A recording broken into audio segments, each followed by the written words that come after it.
दोस्तों, किसी के भी मन की बातें जानने के लिए कुछ तरीके होते हैं, लेकिन इन कुछ तरीकों को समझना अति आवश्यक है। यदि आप सब इन तरीकों को समझ लेते हैं तो आप किसी के भी मन की बातें बड़ी ही आसानी से समझ सकते हैं। तो चलिए इसे एक बुद्ध कहानी के माध्यम से समझते हैं कि किस तरह से आप दूसरों की मन की बातें समझ सकते हैं।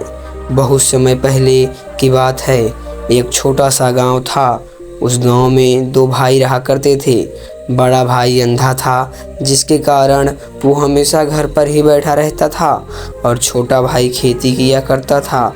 लेकिन खेतों में अधिक जानवर आने से पूरी फसल नष्ट हो जाती थी, जिसका कारण छोटा भाई बहुत परेशान हो चुका था। तभी उसे एक तरकीब सूझी। उसने सोचा, खेतों में इन जानवरों को भगाने में के लिए दूसरे दिन उसने सोचा, खेतों में इन जानवरों को भगाने के लिए क्यों ना मैं बड़े भाई की मदद ले लूं।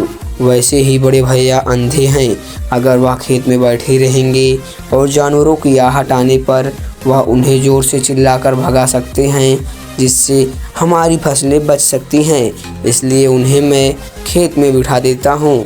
भैया, यदि कोई जानवर की आहट आपको सुनाई दे तो आप ज़ोर ज़ोर से चिल्लाना। यह सुनकर वह जानवर भाग जाएंगे और हमारी फसलें नष्ट होने से बच जाएंगी। तभी 2 दिन उसके खेत में एक ही हिरण भागता हुआ था, और वह खेत के बांध को तोड़कर वहां से भाग गया। लेकिन उसी हिरण का पीछा करते हुए एक राजा भी उस खेत में आ पहुंचा। तभी राजा की नज़र उस अंधे भाई पर पड़ती है। राजा उस भाई से कहता है, देखो, मैं यहाँ पर एक जानवर का पीछा करते हुए आया हूँ। क्या तुमने उस जानवर को यहाँ पर देखा है? उसने बोला, मैं भला किसी जानवर को कैसे देख सकता हूँ, लेकिन मैं आपको इतना ज़रूर बता